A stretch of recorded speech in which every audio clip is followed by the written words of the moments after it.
Bien, hermanos y hermanas, vamos a la página 83 en nuestro manual para nuestro último tema de esta serie de 10 temas. Y vamos a comenzar leyendo del libro de Hebreos, el capítulo 8 y los versículos 1 al 5. Hebreos 8 y el versículo 1 hasta el versículo 5.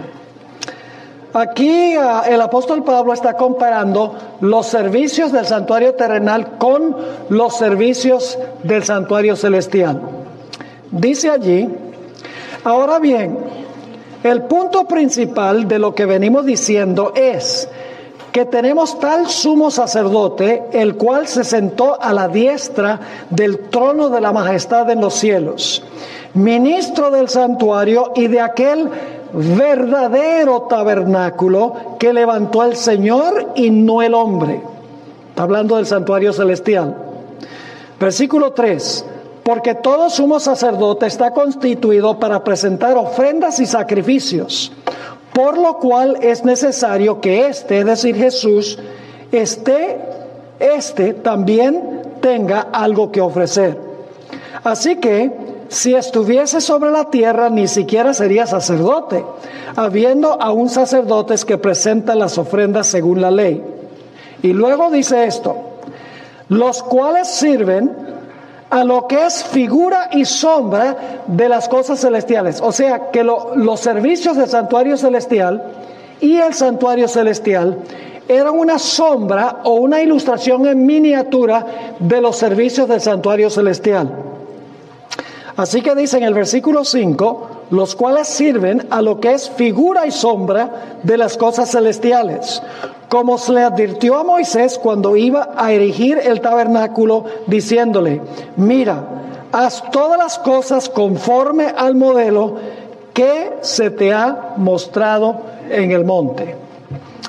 Así que el punto que quiero que nosotros captemos de este pasaje de Hebreos 8, 1 al 5, es que el santuario celestial y sus servicios eran ilustrados en miniatura por el santuario terrenal y sus servicios.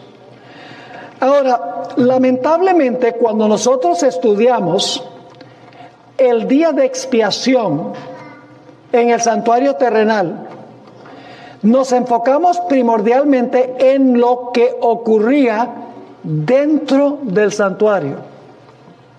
Y lo mismo sucede muchas veces cuando hablamos de lo que ha transcurrido en el santuario celestial a partir del año 1844.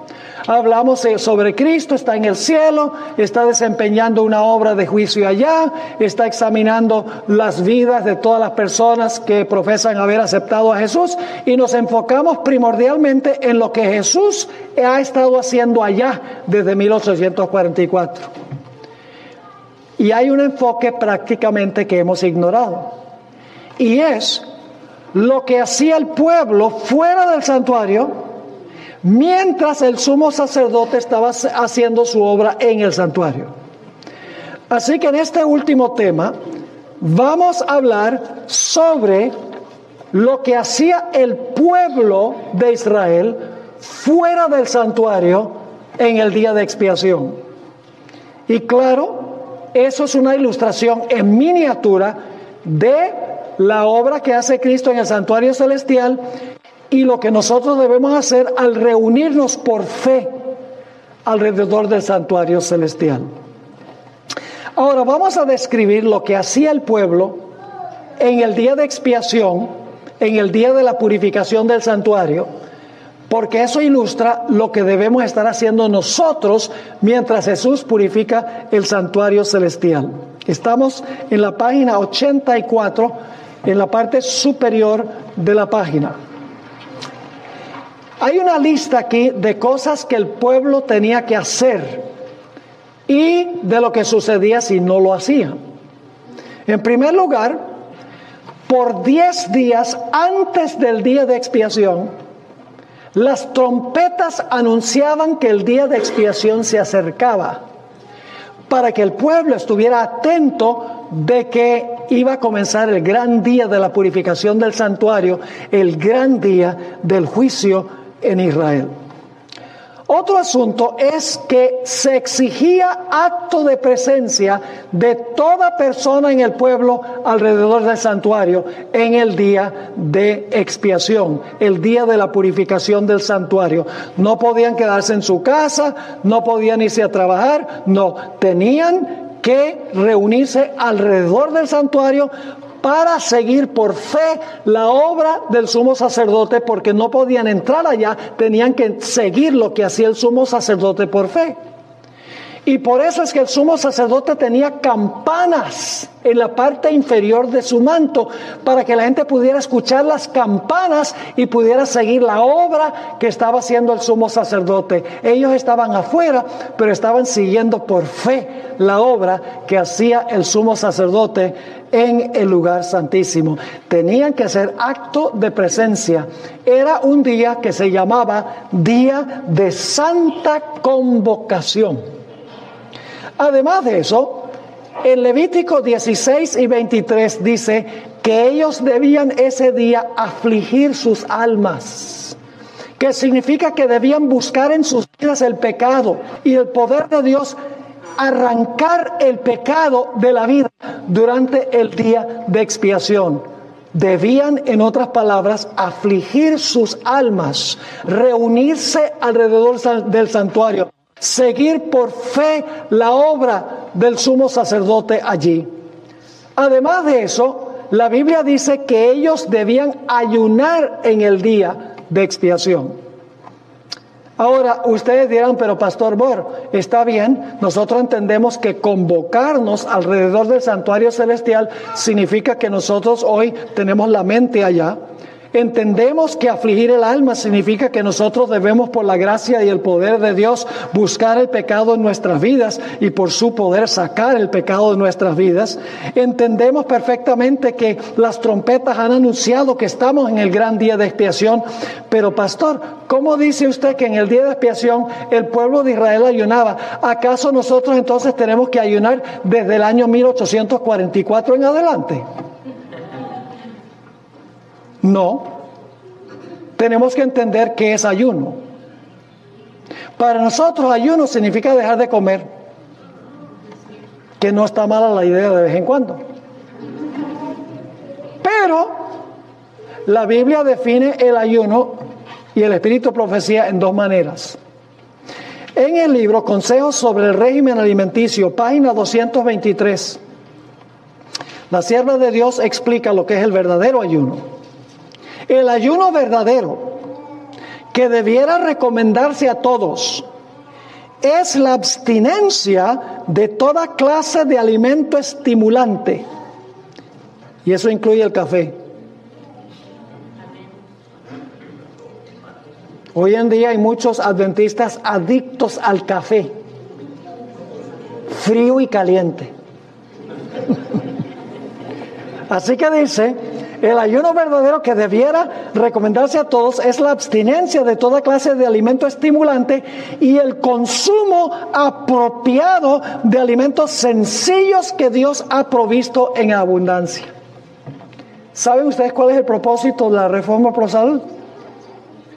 El propósito de la Reforma Pro Salud no es que uno viva más años libre de cáncer.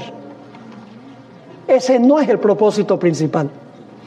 El propósito principal es tener una mente clara para poder seguir lo que hace Jesús en el santuario y para tener suficientes fuerzas mentales para vencer el pecado. Ese es el propósito de la Reforma Pro Salud. Y la sierva de Dios lo define como abstenerse de alimentos estimulantes y consumir apropiadamente los alimentos sencillos que Dios ha provisto en abundancia. Yo pregunto, ¿esa clase de ayuno la podemos practicar desde 1844 en adelante? Claro que sí. Ahora, hay otra definición del ayuno que da la Biblia. Isaías 58 y el versículo 5 al 7.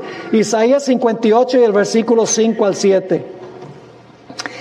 Dios está hablando aquí y dice, es tal el ayuno que yo escogí, que de día aflija el hombre su alma, que incline su cabeza como junco, y haga cama de silicio y de ceniza?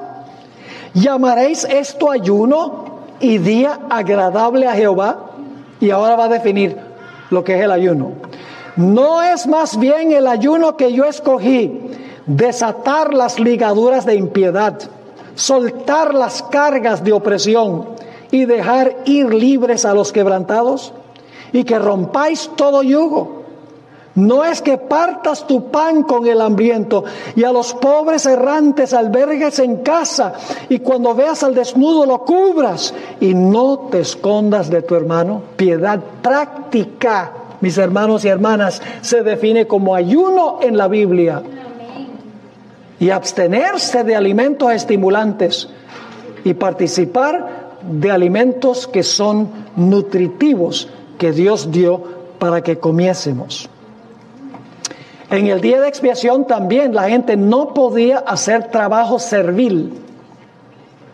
Y a algunos les gustaría eso, dice, entonces desde 1844 no hay que trabajar, gloria a Dios. Pero eso no es lo que quiere decir.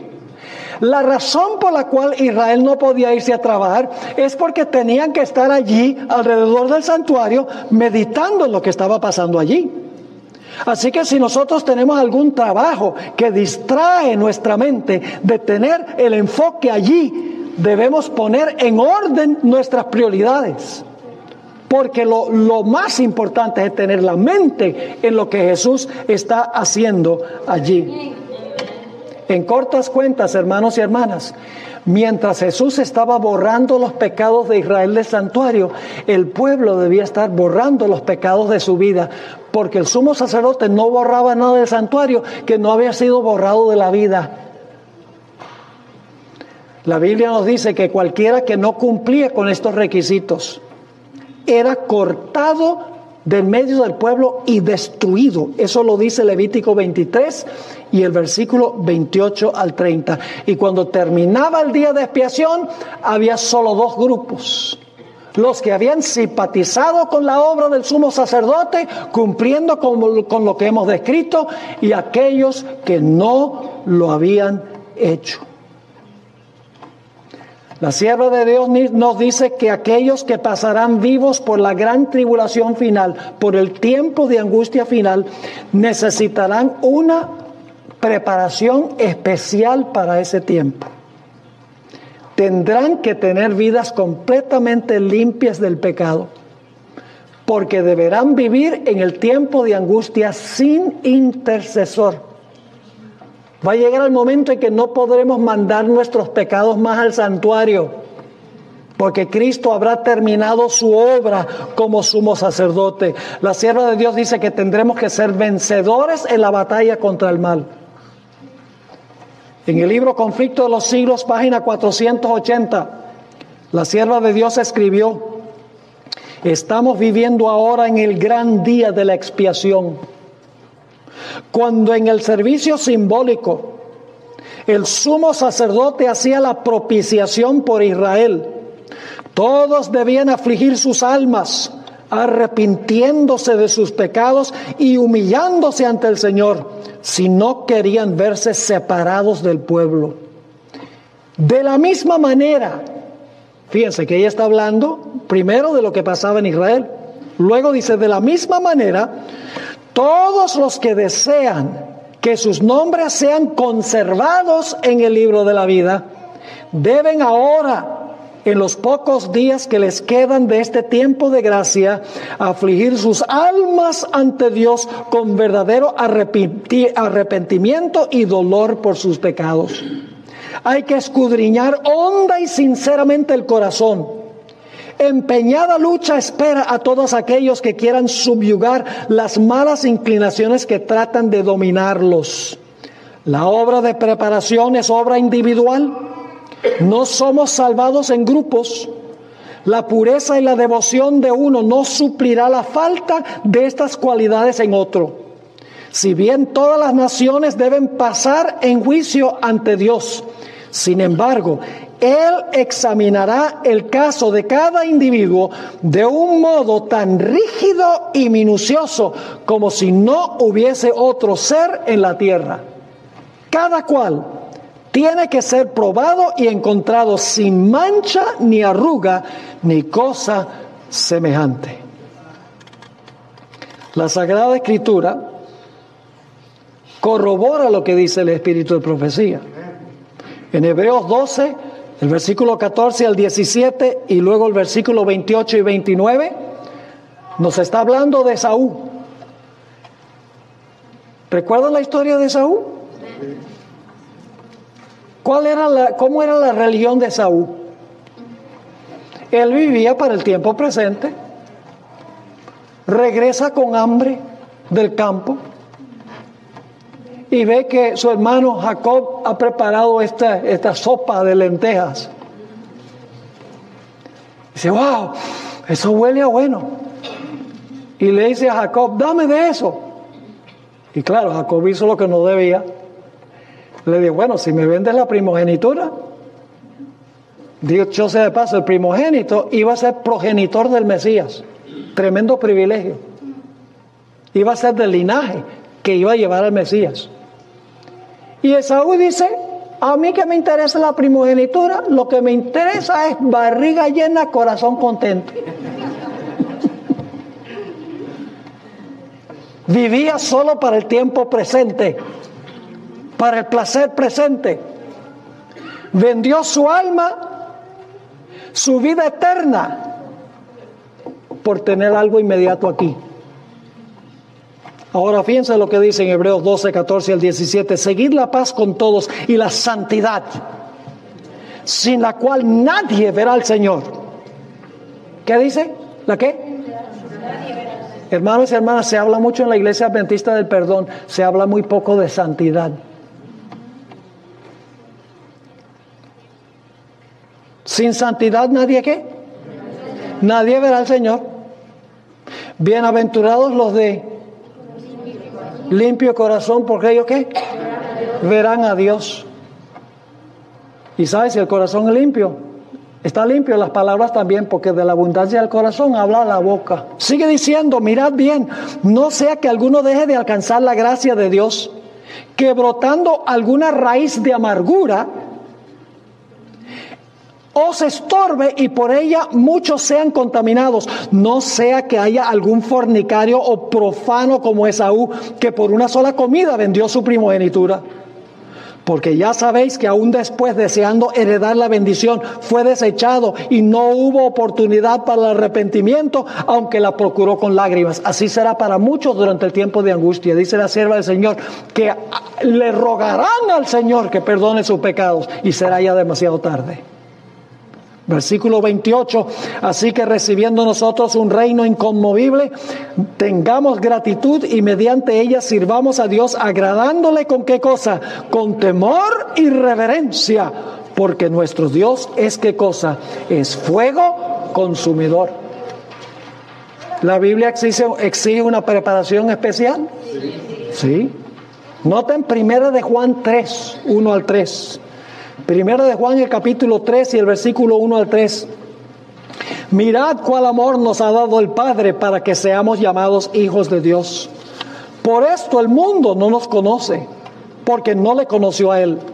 Amados, ahora somos hijos de Dios y aún no se ha manifestado lo que hemos de ser, pero sabemos que cuando Él se manifieste, está hablando de la segunda venida, sabemos que cuando Él se manifieste, seremos semejantes a Él, porque le veremos tal como Él es.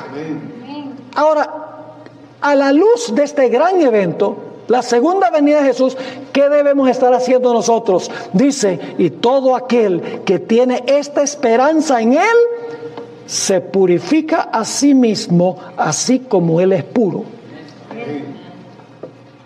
Y ya mencioné Mateo 5:8, bienaventurados los de limpio corazón, porque ellos verán a Dios.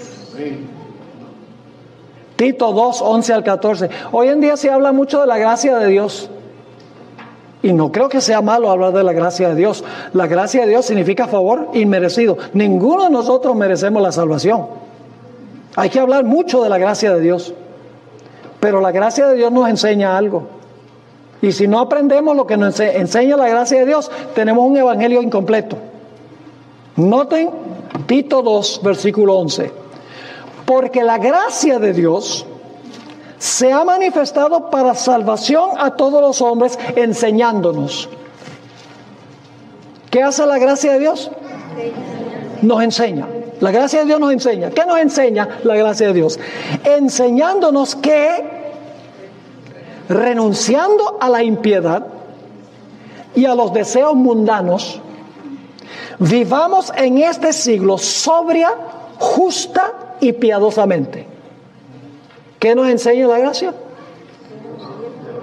Que debemos renunciar a la impiedad, a los deseos mundanos, y debemos vivir una vida sobria, justa y piadosa. ¿Y por qué?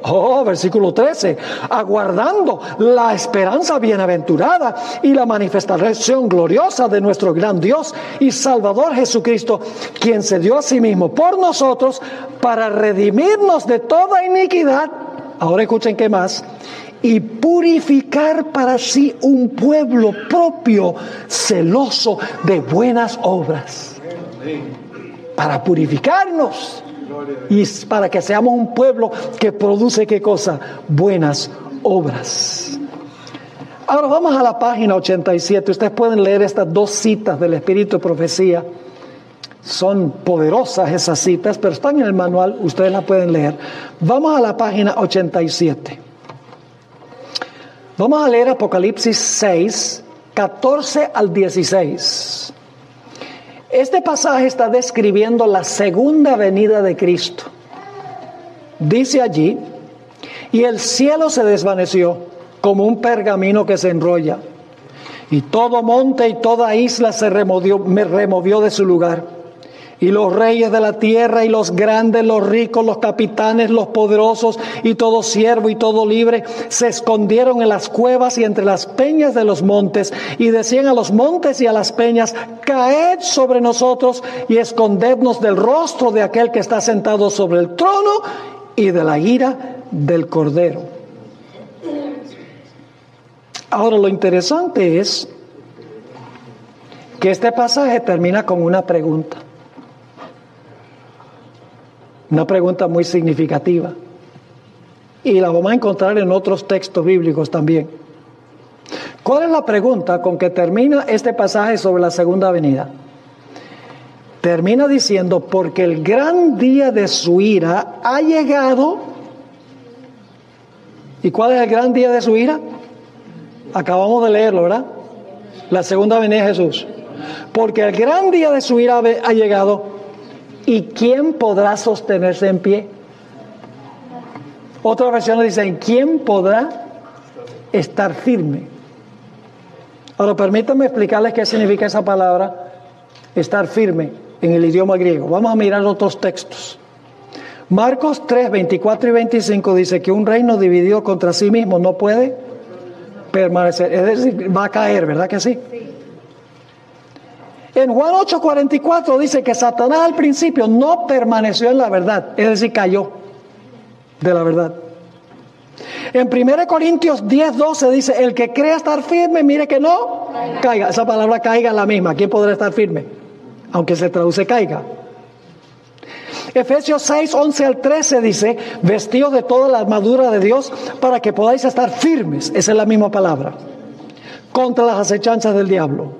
Porque no tenemos lucha contra sangre y carne, sino contra principados, contra potestades, contra los gobernadores de las tinieblas de este siglo, contra huestes espirituales de maldad en las regiones celestiales.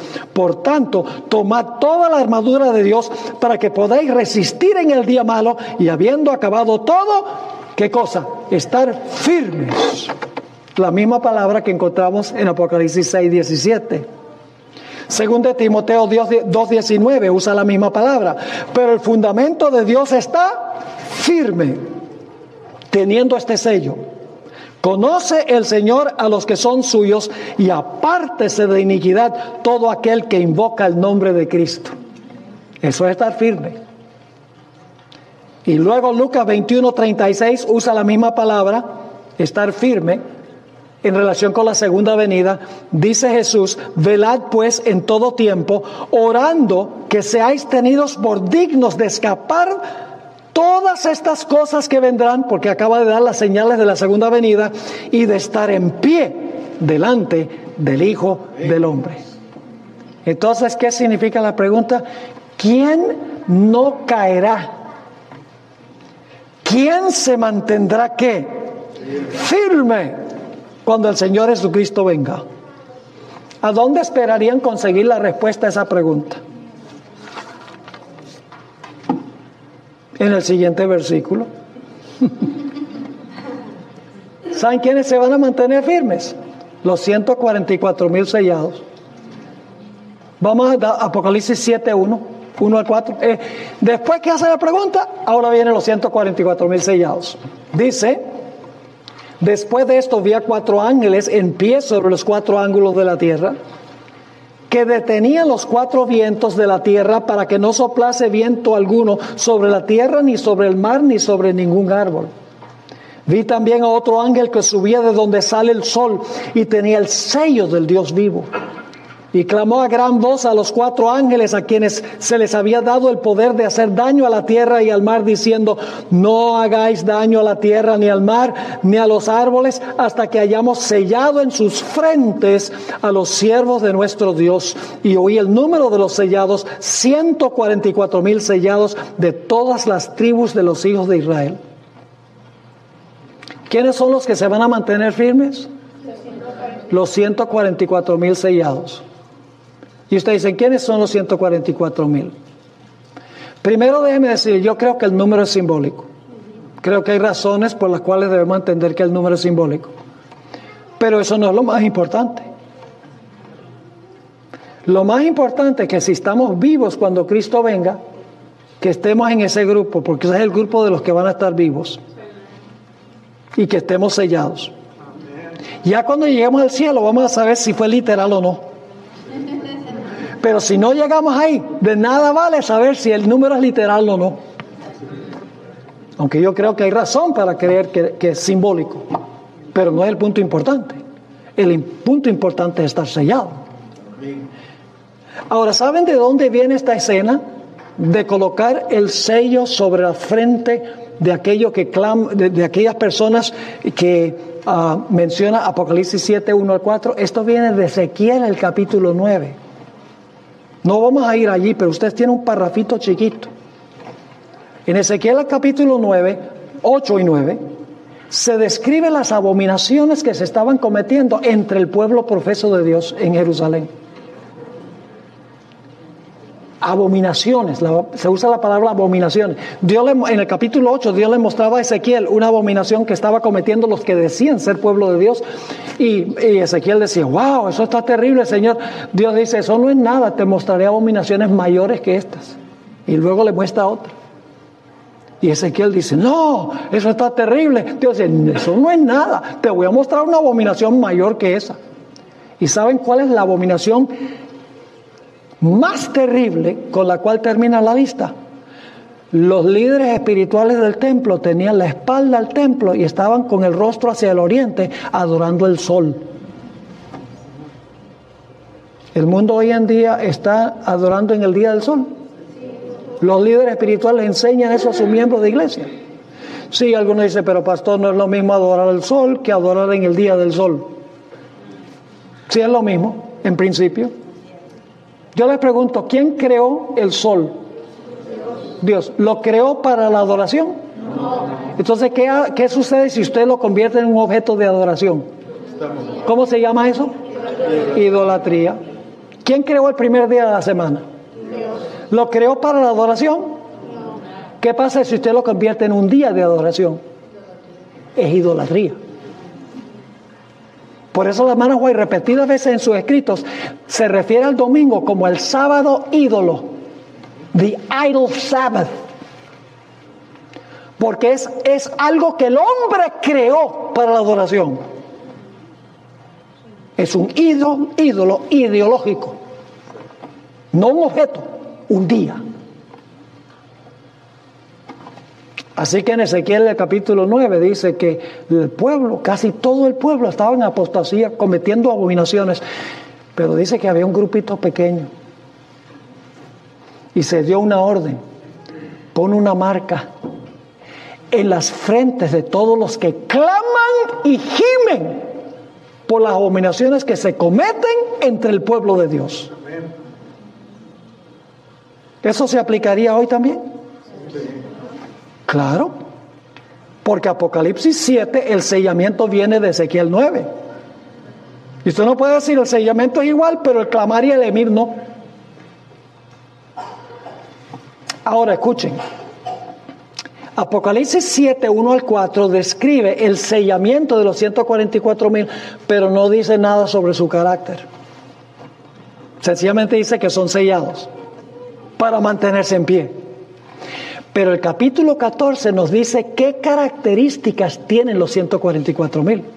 Vamos a Apocalipsis 14, 1 al 5, para que ustedes vean qué clase de gente es esta que va a ser sellada. Dice en Apocalipsis 14, 5. Después miré, y he aquí el Cordero estaba en pie sobre el monte de Sión, y con él 144,000 que tenían el nombre de él y el de su padre escrito en sus frentes. ¿Qué representa el nombre en la Biblia? El carácter. ¿Y a dónde tienen el carácter estas personas? En la frente. ¿Sabe lo que ustedes tienen detrás de la frente? El lóbulo frontal, a donde todas las decisiones espirituales se toman, a donde se reproduce el carácter de Cristo. 244,000 tienen el carácter del Padre y el Hijo. Sigue diciendo en el versículo 2, y oí una voz del cielo como estruendo de muchas aguas y como sonido de un gran trueno, y la voz que oí era como de arpistas que tocaban sus arpas y cantaban un cántico nuevo delante del trono y delante de los 4 seres vivientes y de los ancianos, y nadie podía aprender el cántico sino aquellos 144,000 que fueron redimidos de entre los de la tierra. Y algunos dicen, bueno, entonces solo ellos van a entender el canto. Permítame explicar qué significa esto. ¿Ustedes recuerdan cuando el pueblo de Israel cruzó el Mar Rojo? Que María, la hermana de Moisés, preparó un himno especial cuando llegaron al otro lado. Ese himno se encuentra en Éxodo del capítulo 15. Un himno espectacular sobre cómo Dios los libró de los egipcios y ahogó a los egipcios en el Mar Rojo. Ahora yo pregunto, ¿ustedes creen que si alguien le pusiera música a ese himno hoy en día, nosotros podríamos cantar las palabras de ese himno? Sí. Pero nosotros podemos cantar ese himno como lo cantó Israel. ¿Por qué? Porque nosotros no tuvimos esa experiencia. No significa que este himno que cantan los 144,000 no lo van a poder entender las otras personas, pero no lo van a poder cantar como lo cantan ellos, porque esta es la canción de la experiencia de ellos. Ellos pasaron por el tiempo de angustia. Entenderemos lo que cantan, pero no entenderemos la experiencia. Déjenme darles una ilustración. Ustedes saben que en los Estados Unidos por muchos años hubo esclavitud. Traían a las personas de color de África y servían como esclavos. Y ellos escribieron, en su esclavitud, escribieron muchos Negro spirituals, himnos. Uno de esos himnos es Swing Low, Sweet Chariot, coming for to carry me home. Porque ellos anhelaban que Jesús viniera con su carruaje para recogerlos, se acabara la esclavitud. Yo he escuchado cuarteto de gente de color cantando ese himno, Swing Low, Sweet Chariot, y he escuchado un cuarteto de gente blanca cantándolo, y la gente blanca ni se compara con el cuarteto de los negros. ¿Por qué? Porque el cuarteto de gente negra está cantando el canto de su experiencia. Los blancos nunca fueron esclavos. Eso es lo que significa, cantan un cántico nuevo. No significa que todos no lo van a entender, sino todos no lo van a poder cantar con la misma expresión, porque es el himno de su liberación del decreto de muerte. Sigue diciendo, versículo 4, estos son los que no se contaminaron con mujeres. Ay, ay, ay, si están casados, No pueden estar en ese grupo. No, eso no es lo que quiere decir. Yo pregunto, ¿el matrimonio contamina? No. ¿Qué es lo que contamina? Lo que contamina es cuando usted está casado y se va con otra. Esto lo que quiere decir es, escuchen bien, que los 144,000 estaban casados con Cristo y no se contaminaron con las iglesias, con las mujeres apóstatas, con las iglesias apóstatas. No le jugaron sucio a Jesús. ¿Me están entendiendo? Fueron fieles a la iglesia remanente, a la teología de la iglesia remanente. Dice, no se contaminaron con mujeres, pues son vírgenes. Estos son los que siguen al Cordero por donde quiera que va. Estos fueron redimidos de entre los hombres como primicias para Dios y para el Cordero. Y en sus bocas no fue hallada mentira, porque el corazón está limpio. De la abundancia del corazón habla la boca. No fue hallada mentira, pues son sin mancha delante del trono de Dios. Tal es el carácter de la generación final. Ahora escuchen. Apocalipsis 6 no es el único lugar donde se hace esa pregunta. En Joel, el capítulo 2, y el versículo 1 al 10, no tenemos tiempo de leer todos esos versículos, pero esos versículos están describiendo la segunda venida de Cristo. Joel 2, 1 al 10. En el versículo 11 culmina la escena de la segunda venida de Jesús. Y fíjense lo que dice el versículo 11. Y Jehová dará su orden delante de su ejército. ¿Sí? Jehová viene con su ejército. Esta es la escena de Apocalipsis 19, donde Jesús está sentado en un caballo blanco y los ejércitos celestiales vienen con él. Dice, porque muy grande es su campamento, fuerte es el que ejecuta su orden, porque grande es el día de Jehová y muy terrible. ¿Quién podrá soportarlo? ¿Se parece esa pregunta? ¿Dónde esperarían conseguir la respuesta? ¿Qué les parece el siguiente versículo? Ahora, quiero que noten que del versículo 12 al versículo 17, del versículo 12 al 17, se está describiendo el día de expiación. ¿Y qué debe hacer el pueblo durante el día de expiación? Ustedes van a ver las características. Habla del ayuno, habla de la aflicción del alma, habla del sonido de las trompetas, habla de todos los detalles. Es decir, la pregunta, grande es el día de Jehová y muy terrible, ¿quién podrá soportarlo?, se contesta con los versículos siguientes que dan las características de las personas que van a mantenerse en pie. Vamos a leer Joel 2 y el versículo 12. Por eso, fíjense cómo comienza el versículo 12, por eso, siendo que el día de Jehová es grande y terrible, ¿quién lo podrá soportar? Dice, por eso, pues ahora dice Jehová, convertíos a mí con todo vuestro corazón. ¿Con qué? ¿Es el día de expiación esto? Sí, con ayuno. ¿Y con qué? Lloro y lamento. Rasgad vuestro corazón y no vuestros vestidos, y convertíos a Jehová vuestro Dios, porque misericordioso es y clemente, tardo para la ira y grande en misericordia, y que se duele del castigo.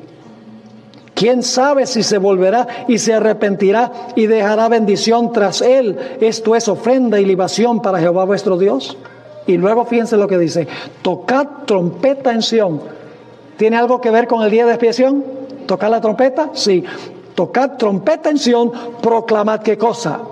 Ayuno, convocada asamblea. ¿El día de expiación era día de convocación o asamblea? Sí. Reunida al pueblo, santificad la reunión, juntad a los ancianos, congregad a los niños y a los que maman.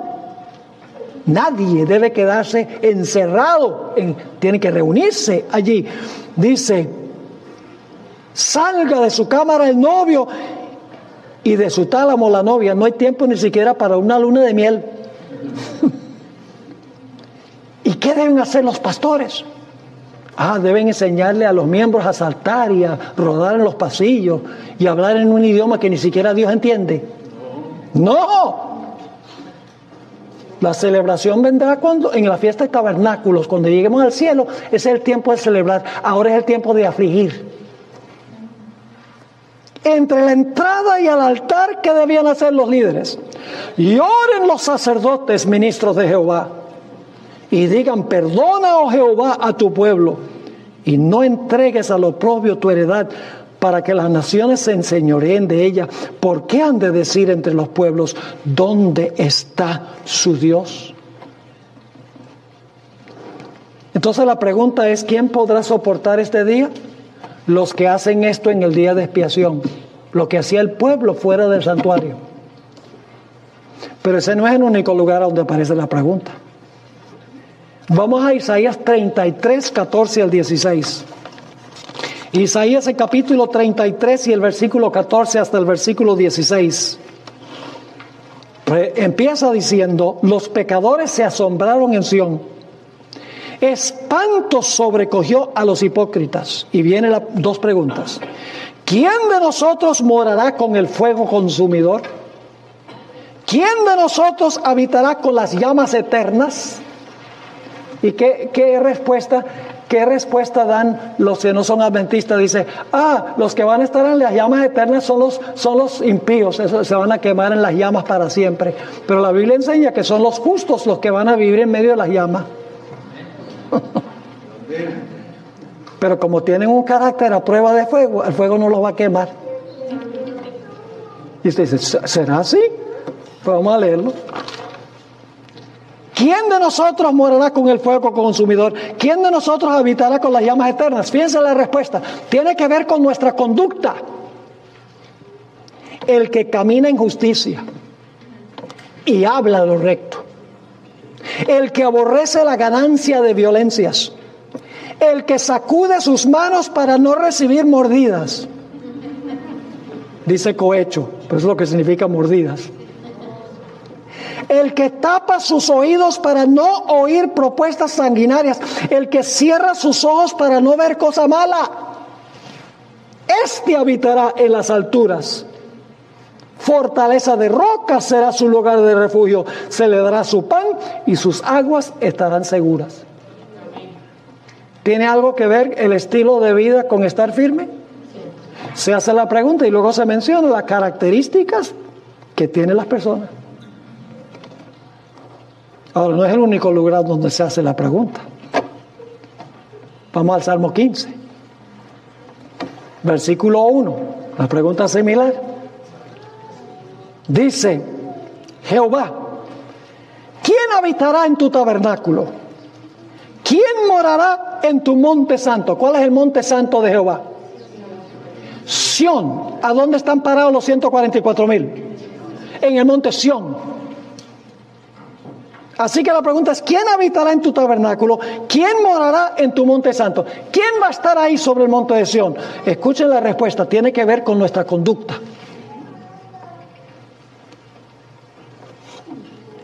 El que anda en integridad y hace justicia y habla verdad en su corazón.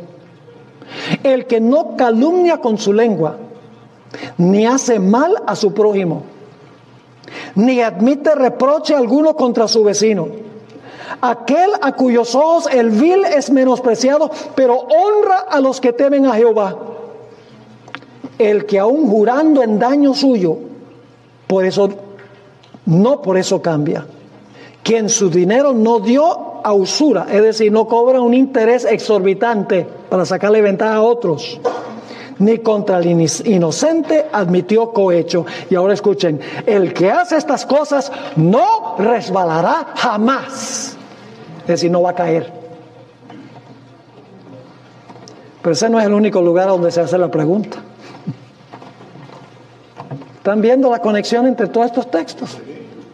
Y la clase de persona que va a estar en ese grupo. Hermanos y hermanas, debemos hablar sobre la gracia de Dios y el perdón de Dios, que es maravilloso. Pero cuando nosotros entendemos que lo que cuesta el perdón, lo que le costó a Jesús. ¿Cómo Jesús se duele cuando pecamos? No vamos a querer seguir pecando. Salmo 24. Este es el último pasaje que vamos a mirar, el Salmo 24. Este himno se cantó por primera vez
cuando Jesús ascendió al cielo. Pueden leerlo en las últimas 3 páginas del Deseo de todas las gentes. Estaban ahí reunidos en el cielo Dios el Padre. Estaban reunidos los querubines y los serafines. Estaban los representantes de los mundos que nunca pecaron. Estaba presente el Espíritu Santo allí. Y toda la hueste angélica fue enviada por el Padre a la tierra para recoger a Jesús y llevárselo al cielo en la ascensión. Y cuando Jesús va ascendiendo al cielo, ustedes pueden leer la emocionante descripción en el Deseado de todas las gentes, encontramos que se canta este himno, pero quiero que noten en el versículo 3 que se hace una pregunta: ¿quién subirá al monte de Jehová? ¿Y quién estará en su lugar santo? Aquí viene la respuesta, versículos 4 al 6. El limpio de manos y puro de corazón, el que no ha elevado su alma a cosas vanas ni jurado con engaño. Él recibirá bendición de Jehová y justicia del Dios de la salvación. Tal es la generación de los que le buscan, de los que buscan su rostro, oh Dios de Jacob. ¿Ven la pregunta y el carácter de las personas que estarán allí? Y luego entonces, en los versículos 7 al 10, después que hace la pregunta, ¿quién subirá al monte de Jehová y quién estará en su lugar santo? Y después de dar la respuesta, describiendo la conducta de las personas que van a estar allí, entonces se canta este himno que cantaron los ángeles en forma antifonal cuando Jesús estaba ascendiendo al cielo. Versículo 7 dice: alzado puertas vuestras cabezas y alzaos vosotras puertas eternas y entrará el Rey de Gloria. Amén. Y entonces la hermana White describe que los ángeles que quedaron de centinelas en las puertas preguntan: ¿quién es este Rey de Gloria? Y los ángeles que vienen con Jesús dicen: Jehová el fuerte y valiente, Jehová el poderoso en batalla. Alzad, oh puertas, vuestras cabezas, y alzad vosotras puertas eternas, y entrará el Rey de Gloria. Y entonces dice ella que otra vez los que están adentro preguntan: ¿quién es este Rey de Gloria? No porque no sepan quién es, sino porque les encanta escuchar su nombre. Y viene la respuesta: Jehová de los ejércitos, Él es el Rey de la Gloria. Y entonces Jesús entra en medio de una explosión de armonía triunfante. Y le presenta a su Padre las primicias que resucitaron con Él cuando salió del sepulcro. El down payment de todos los que Jesús se va a llevar a la segunda venida. Ahora escuchen bien. Esta escena se va a repetir muy pronto. Nuevamente Jesús va a descender del cielo con todos los santos ángeles, enviado por el Padre acá. En el cielo quedará el Padre. Y yo sé que se ha dicho mucho que el Padre viene con Jesús a la segunda venida. Eso no es cierto. Se lo voy a comprobar con la Biblia y con el Espíritu de profecía. El Padre permanece en el cielo. Allá van a estar los querubines y los serafines. Allá van a estar los representantes de los mundos que nunca pecaron, esperando el regreso de Jesús, los ángeles, con todo el resto de los redimidos. Y cuando Jesús recoja a sus fieles, los vivos que permanecieron fieles y los que murieron en Cristo, arrebatados en las nubes para unirse con Jesús, empieza el viaje de regreso al cielo y nuevamente se va a cantar este himno. Y los que van con Jesús tienen las características que leímos en el Salmo 24.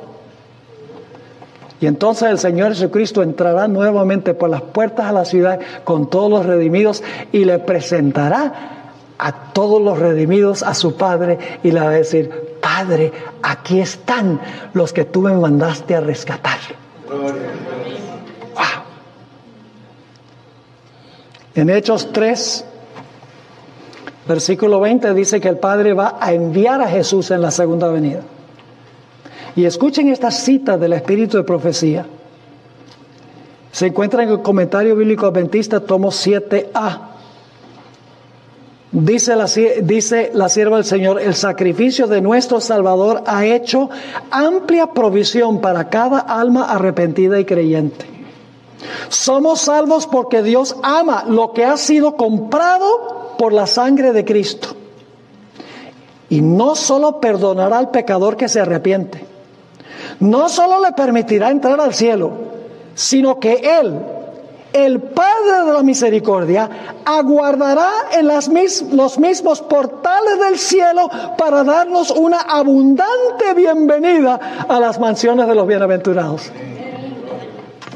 El Padre va a estar esperando en la puerta que llegue allá todos los redimidos. Solo resta preguntar: ¿vamos a estar nosotros ahí? ¿O vamos a permitir que la poca cosa que tenemos en este mundo sea un estorbo? Ya sea bienes materiales, ya sea un hábito acariciado. Hay poder para vencer todo pecado. Tenemos que reclamar el poder. Hoy en día se ha vuelto común decir: no, pero vamos a estar pecando hasta que Cristo venga, porque es que la carne es débil. Escuchen bien, cuando usted justifica el pecado porque dice que la carne es débil, usted no está diciendo que la carne es débil, usted está diciendo que Dios no es fuerte.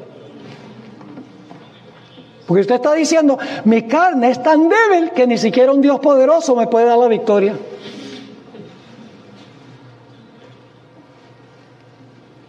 Te está limitando el poder de Dios cuando dice: yo no puedo vencer el pecado. Usted conoce ese texto que dice: casi todo lo puedo en Cristo que me fortalece. Sí.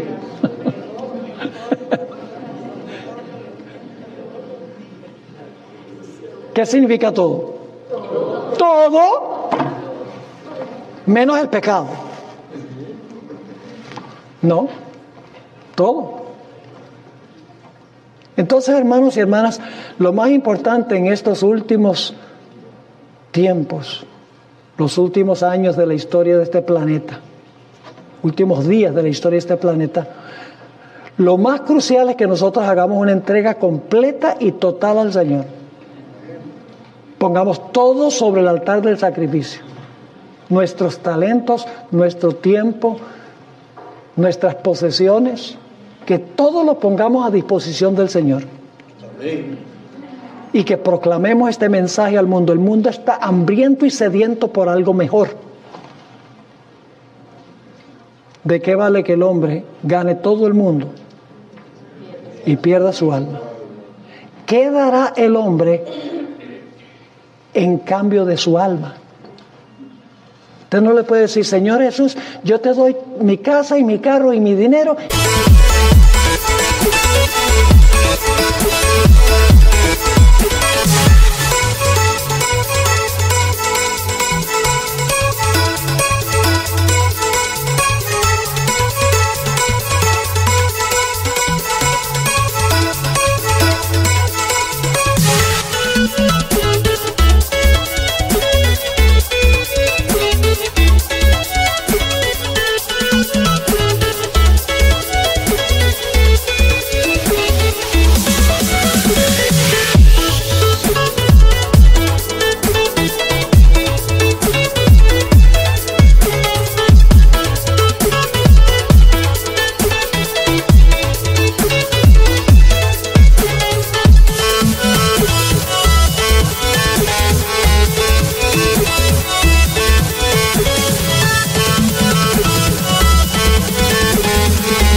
Tú me das la salvación. La salvación viene solamente a través de Cristo Jesús. Y cuando vemos lo terrible que es el pecado, lo que le causó a Jesús, cuando lo vemos clamando, Dios mío, ¿por qué me has desamparado? Cuando lo vemos sudando gotas de sangre, le preguntamos a Jesús, Jesús, ¿y por qué te pasó eso? Por los pecados tuyos. Es mirando a Jesús como vencemos el pecado. No mirando al otro compañero que está al lado que come carne. Esa es la tendencia es a juzgar a otros. Ese come carne y yo no. Yo estoy más preparado para ir al cielo que él. No estoy diciendo que debemos comer carne.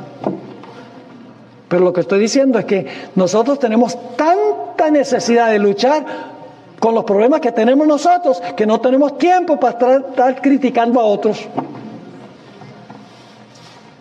Dios quiera que al terminar esta serie, mis hermanos y hermanas, nos consagremos sin reservas al Señor y nos comprometamos a compartir con las personas con quienes entramos en contacto las gloriosas nuevas de la salvación en Cristo Jesús.